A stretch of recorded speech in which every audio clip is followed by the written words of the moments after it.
Welcome to the lecture on attitude. In this lecture, I hope to be able to inspire you about wanting to learn more about attitudes and perhaps to guide you to see how attitudes are so important and well studied in the area of social psychology. This is the overview.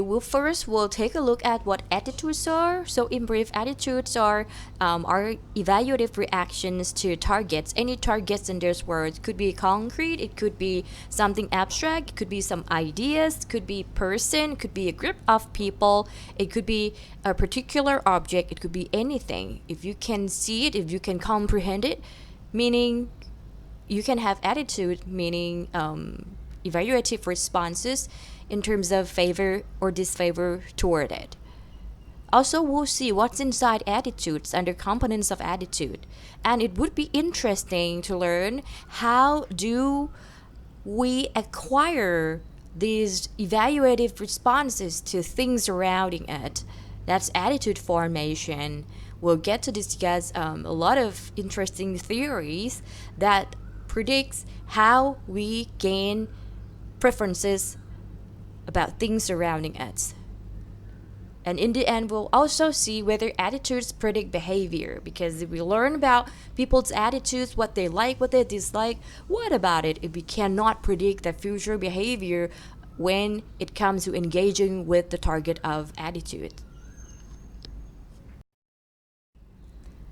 First, what are attitudes? According to Igley and Schweigen, it is a psychological construct, just as other things we study under psychology, but it's particularly about evaluation towards something that has to have some degree of favor or disfavor. In short, attitudes are preferences.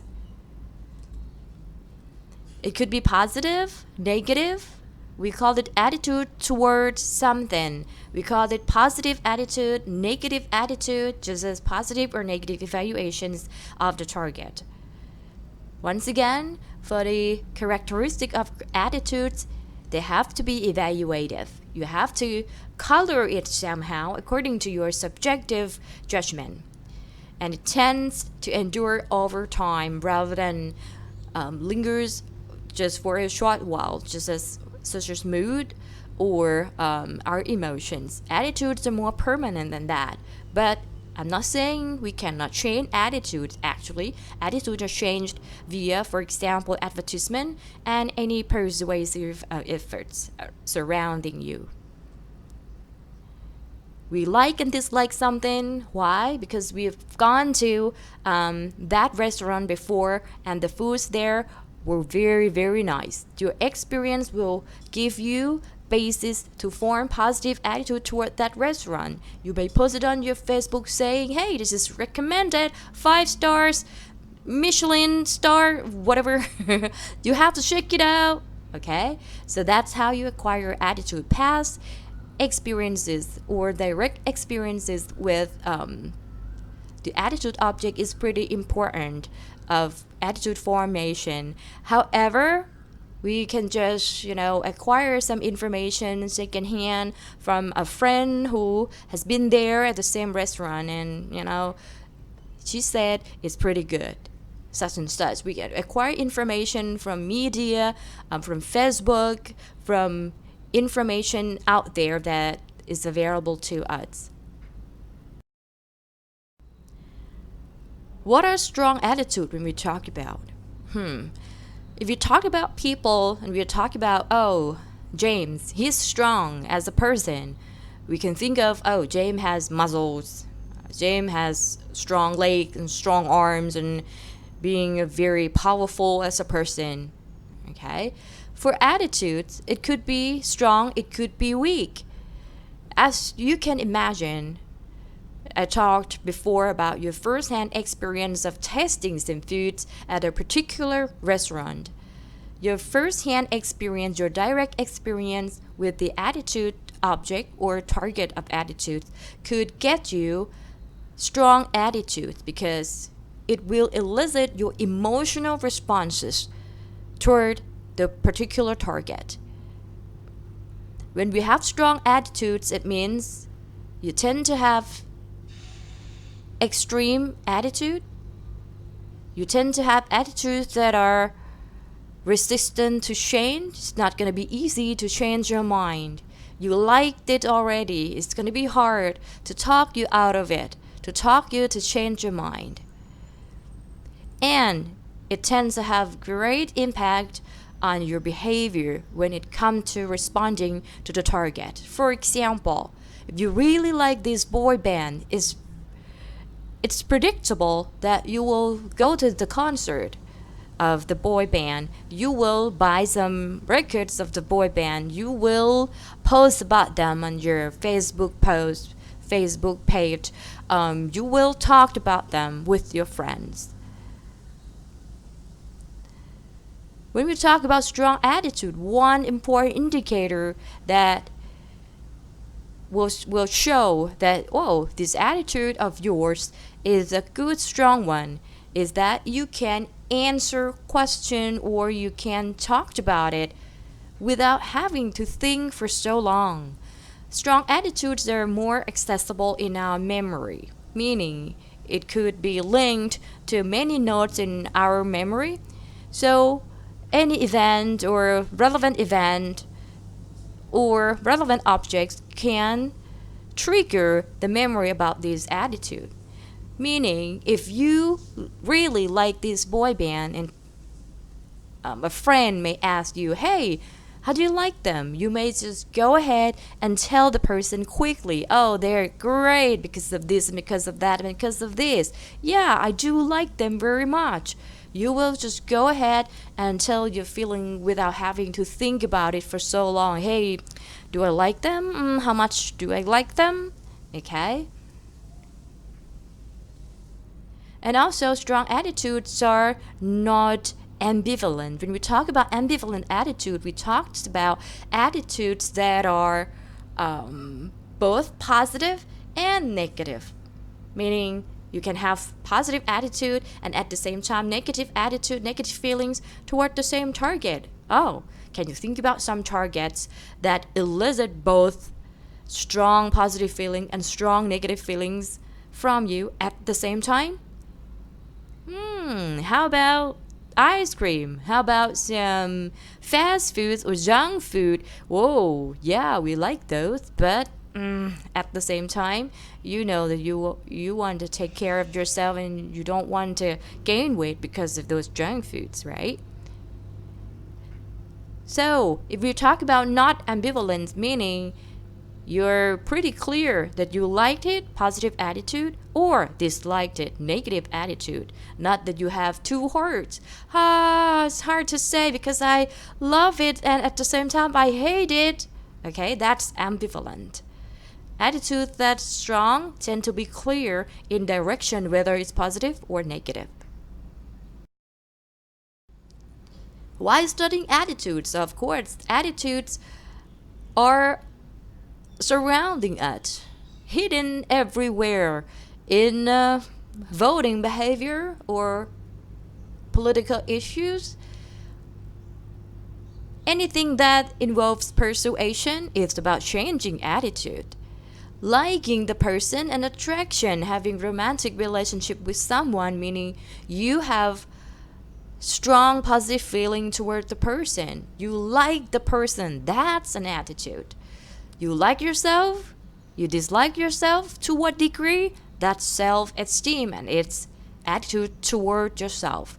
Consumer psychology, which is an area born under social psychology umbrella, deals with consumer behaviors of understanding the product, buying the product, using the product, discarding the product, giving feedback about the product, you know, your responses to advertisement and all the marketing tactics from marketers. So, do you like the ad? If you like the ad, you tend to like the product. Do you like the product? If you like the product, you tend to buy it. For example, health behavior, how to get people to behave healthy. For example, get more exercise, stay away from cigarette, go have some marathon matches, go biking, or even some environmental issues, how to get people to recycle, how to get people to stop using plastic bags. These are issues that are relevant to attitudes, and researchers out there are studying attitudes under these topics, at least. Here come our question. Where our attitudes come from? How do we acquire the feeling of liking or disliking? I've talked already about direct experience. It creates strong attitudes as because the secondhand experience of hearing about this restaurant is not equal to getting to test the food of this restaurant, because hearing about this restaurant won't elicit your emotional responses. However, tasting the foods in your mouth, oh, it tastes like heaven. That the emotional responses you have toward the target, and it will result in strong attitude. We also focus on some theories that tells that attitudes can be learned. How attitude is learned? Through classical, operant, and observational learning. We'll talk about them respectively. Let's start with classical conditioning. It's known that the emotional component of attitudes and specific can be formed through classical conditioning. For example, in a billboard ad, a clothing company pairs a sweater with an attractive model who elicits a pleasant emotional response. This can make people form a positive attitude about the sweater and the clothing company. Here's how the conditioning works. Maybe you have covered this already from your Psych 1010 or your general psych class. Food itself makes the dog salivate, and then the food is repeatedly paired with a sound of a bell, which creates the same response from the dog. Finally, the sound of the bell alone can elicit the salivation. Right? So, can you see that the first neutral stimulus, which is the bell, can be powerful, can elicit the response, and now it is called conditioned stimulus. And the dog salivation, the last one, is now called conditioned response. When the original response toward the food initially, it's called unconditioned response. Can you see the change? Okay. The important point here is that the bell will have to be paired with the positive stimulus of food repeatedly. So then the association occurs. Next time, when the dog hears the bell rings, he can anticipate that the food is following. Of course, you cannot talk about the bell food and salivation paradigm, the dog experiment without mentioning the name Ivan Pavlov, right? This is Pavlov's classical conditioning. So first, food triggers or elicit salivating, but then later it is paired with the bell repeatedly again and again and again, and the association occurs, and then the bell only can elicit salivation. And can you just use the same logic to explain how a child can respond to smoker negatively after associating it with his or her parents' negative reaction? Just work on it. Just check your understanding. However, in the area of application of classical conditioning to consumer behavior, such as advertising, psychology, or consumer psychology, we do not apply the entire paradigm of classical conditioning. However, we reduce the conditioning into something simpler called evaluative conditioning. In short, EZ, evaluative conditioning. So in doing so, we just pair the product with some positive stimulus. So can you pinpoint the product from these nice ad? And can you point out which one is a positive stimulus? It's pretty clear, right? This is the typical ad we've seen tons of times before. So they pair positive model or famous actress with their perfume in a hope that if you like her, then you will like this new perfume. Okay? Not just attractive model or attractive actors or actress. Catchy jingle or any attractive stimulus can be paired with the product or can be paired with the target object to be able to transfer your affect from the positive stimulus to the initially neutral object. Alright, check this out. Okay, everybody knows this man, I bet. So, it's not the point, even though we cannot stop looking at him, huh? Can you tell me what is the unconditioned stimulus? What is the conditioned stimulus? What is the unconditioned response? Or what is the conditioned response? Just talk the Pavlov's paradigm language right here. Go practice for yourself. So here we're moving on to operant conditioning, but before doing that, let's make sure you understand how we acquired our attitudes via classical conditioning, the previous one. Can you answer the question? It's simple. It is just by associating the target of the attitude with the object that elicit positive or negative responses from us already. Yeah, just pairing. Pairing is the key. That's classical conditioning. How about operant conditioning? We already know about Skinner's box. The rat will keep pressing the bar. Why? Because this behavior of his is reinforced by the given of the food. Okay, the provision of the food. Every time he presses the bar, he gets food. So the reward will increase the likelihood of the behavior being performed again in the future. So this is the concept of reinforcement and punishment.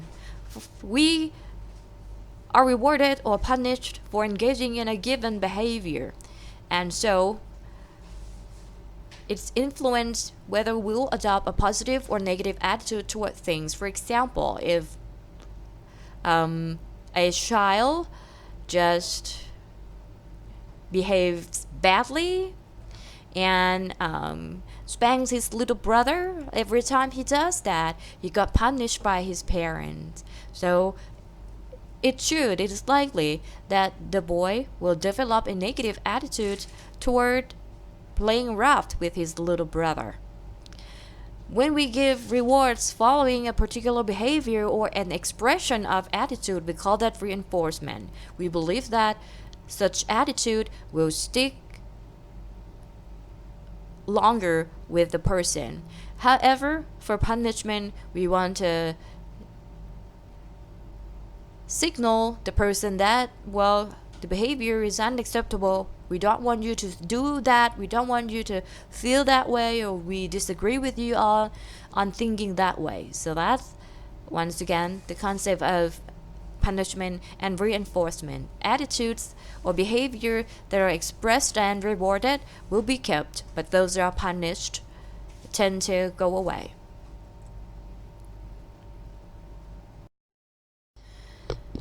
The last theory that we'll cover in this lecture is observational learning or modeling. Attitudes can be formed in a more subtle way through us observing someone getting punished or rewarded. And then we learn that, oh, that behavior is good or that behavior is bad. Alright? This is very, very clear. One of the reasons why the frequent television advertisements for example, fast or convenient foods and sweets contribute to childhood obesity. Children may learn they should have a negative attitude toward broccoli or a positive attitude towards sweet Twinkies simply by observing how others feel about these objects. Children who are raised by an overweight mother have more positive attitudes toward overweight people, whereas those who are raised by a thin mother have a more negative attitudes. Okay? We tend to observe what is accepted, we tend to observe what's not accepted, and then we learn from that. Yep. So those famous people, celebrities, when they do stuff, we observe them. We tend to, oh, that's a good idea. Oh, she does that. Right? So that's pretty important because children are observing behaviors and are imitating behaviors of adults.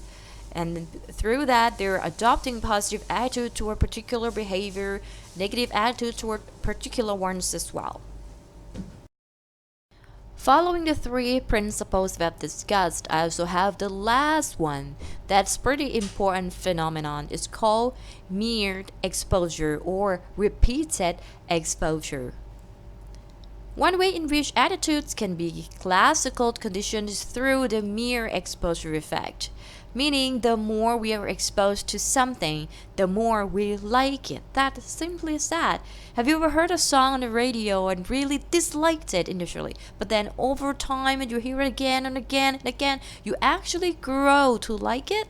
This is an example of the power of mere exposure just by seeing, just by looking at it. Right? According to science, and the name, actually the last name is pronounced science, not Sajong, okay? Science, who proposed the principle of repeated exposure or mere exposure. The more or the frequency of exposing to some particular target or some behavior can lead you to like such behavior more or like the target more. According to a study of Moreland and Beach, let's take a look if repeated exposure principle actually works. 4 female Confederates were instructed to sit among the students in a Psych 1010 in the general psychology class. It's a big classroom. These 4 female Confederates were told to walk toward the front and sit in the front row to ensure that everyone can see her. However, the independent variable was the number of time that she went to class, that she is present in class. 0, I never seen this person come to class 5 times, 10 times, or every time in that semester. And then the DV is how the students feel about each Confederate. How much would you want to be friend with each Confederate? However, the control variable is that the Confederates must not talk to any student in the class. So interaction with other students, which could also lead to liking, was controlled to 0. So here's the results. Can you guess? Of course, we would like to be friends with someone we've seen before, especially several times before. We like the Confederate that we saw 15 times more than the person we saw 10 times and more than the person we saw 5 times. And for the 0 times, meaning, oh, do you want to be friends with her? Whom you've never seen before? Of course, the rating is below the midpoint of the scale, which is 4, right? From the scale of 1 to 7, in which 1 means I don't want to be friend with this person, and 7 is like, oh, definitely want to be friend with this person. Okay, so in short, the more frequently you see the person, the more you would like the person. Of course, science has experimented not just with the person but also with various stimuli. For example, Chinese-like character, ambiguous men faces, Turkish words, okay, that has no meaning in English except the first one that just happens to have meaning in Thai. Okay, so we have the average rating of 1 to 5 for each, well, no, for every stimulus, the red bar represent high frequency exposure, but the blue bar is the low frequency one. So we like the same stimulus more after we have exposed to it many times. Okay, and that applies to Chinese characters, men faces, and Turkish words as well. So it looks like something here is interesting, right? So the more you see something without having to learn about it at all, no information available, just seeing it, you will automatically like it more later. Does the direction of this purple line look familiar for you? So what do we have here? Positive correlation between what and what? You tell me. The last one is, do attitudes predict behavior? I talked before, okay? Why bother studying attitudes if it won't tell you whether what the person will act in the future? Well, it depends. Attitudes is one of many internal causes of our behavior. You buy Coca-Cola, you buy Pepsi. Why? Because I like it. That's an internal explanation of your buying behavior, right? But at the same time, we also have to take a look at the situational constraint or the situational aspect as well. So you want to buy Pepsi, but look, all of your friends like Coke. What are you going to do now? If there's pressure from outside, from external, from situation, attitudes may not predict behavior. So attitudes that are free from pressure from situation will predict behavior. That's when you do what you like.